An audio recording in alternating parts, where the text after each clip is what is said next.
ಎಲ್ಲರಿಗೂ ಶುಭ ಮಧ್ಯಾಹ್ನದ ಶುಭಾಶಯಗಳು. ಪ್ಲಾಸ್ಟಿಕ್ ಅಂದ್ರೆ ಏನಂತ ಯಾರಾದರೂ ಶಾರ್ಟ್ ಕಟ್ ಆಗಿ ಹೇಳ್ತೀರಾ?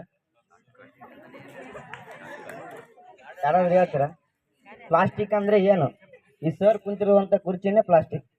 ಇದೇ ಒಂದು ಶಾರ್ಟ್ ಕಟ್ ವಿಧಾನ ಎಂದು ಹೇಳುತ್ತಾ, ಈ ಪ್ಲಾಸ್ಟಿಕ್ ಇಷ್ಟೆಲ್ಲ ಹಾನಿಕಾರ ನಮ್ಗೆ ಆದ ಅಂದ್ರೆ ಈ ಪ್ಲಾಸ್ಟಿಕ್ ಅನ್ನ ಯಾವ ರೀತಿ ತಯಾರು ಮಾಡ್ತೀವಿ? ನಾವೇ ತಯಾರು ಮಾಡ್ತೀವಿ, ಅದು ನಮ್ಗೆ ಹಾನಿಕಾರ ಅದ. ಯಾವ ರೀತಿ ತಯಾರು ಮಾಡ್ತೀವಿ ಅಂತ ತಿಳ್ಕೊಬೇಕು. ನಾವು ಇದನ್ನ ಮೊದಲು ಪ್ಲಾಸ್ಟಿಕ್ ತಯಾರು ಮಾಡ್ಬೇಕಂದ್ರೆ ನಮ್ಗೆ ಶಾಖ ಕಡ್ಡಾಯವಾಗಿ ಬೇಕು ಮತ್ತು ಬೆಂಕಿ ಬೇಕೇ ಬೇಕು. ಇದನ್ನ ಕಾರ್ಖಾನೆಯಲ್ಲಿ ಶಾಖ ಮತ್ತು ಬೆಂಕಿ ಉತ್ಪಾದನೆಯಿಂದ ತಯಾರು ಮಾಡ್ತಾರೆ. ಈಗ ಸಾಮಾನ್ಯವಾಗಿ ಸೈನ್ಸ್ ಪ್ರಕಾರ ಬೆಂಕಿ ಹಚ್ಬೇಕಂದ್ರೆ ಆಕ್ಸಿಜನ್ ಬೇಕು. ಆಕ್ಸಿಜನ್ ಸೇರಿದಾಗ ಬೆಂಕಿ ಹತ್ತದ. ಈಗ ಬೆಂಕಿ ಹಚ್ಚಿದಾಗ ಕಾರ್ಬನ್ ಡೈಆಕ್ಸೈಡ್ ಹಲವಾರು ವಿಷಕಾರಿ ಅನಿಲಗಳು ಉಂಟಾಗೇ ಆಗ್ತಾವ. ಅದೆಲ್ಲ ನಮ್ಗೆ ಗೊತ್ತಿದೆ. ಅದರಲ್ಲಿ ಪ್ರಮುಖವಾಗಿ ನೈಟ್ರೋಜನ್ ಡೈಆಕ್ಸೈಡ್ ಮತ್ತು ಸಲ್ಫರ್ ಡೈಆಕ್ಸೈಡ್ ನಂತಹ ವಿಷಕಾರಿ ಅನಿಲಗಳು ಸೇರಿ ಆಮ್ಲ ಮಳೆ ಆಗ್ತದೆ. ಆ ಆಮ್ಲ ಮಳೆ ಎಲ್ಲಿಗೂ ಬೀಳಲ್ಲ, ನಮ್ಮ ಭೂಮಿಗೆ ಬೀಳ್ತದೆ.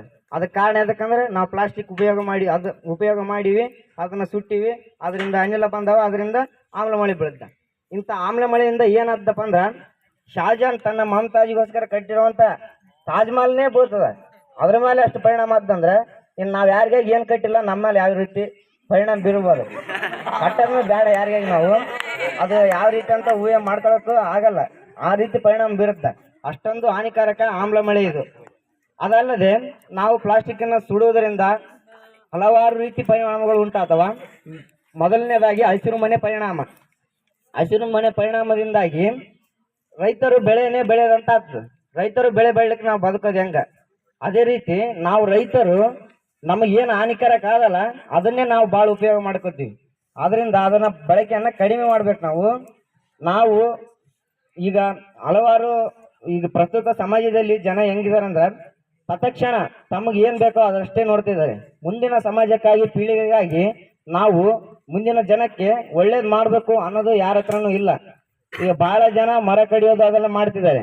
ಅದರಿಂದ ಏನ್ ಪರಿಣಾಮ ಬೀಳ್ತದೆ ಅಂತಾನೆ ಯಾರಿಗೂ ಗೊತ್ತಿದೆಲ್ಲ.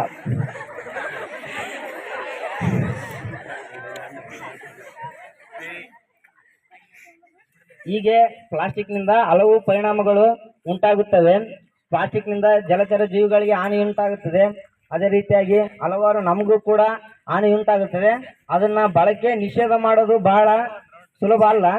ಅದನ್ನ ಬಳಕೆ ಮಾಡ್ಬೇಕು. ನಾವು ಯಾವುದೇ ರೀತಿ ಬಳಕೆ ಮಾಡೋದನ್ನ ತಿಳ್ಕೋಬೇಕು.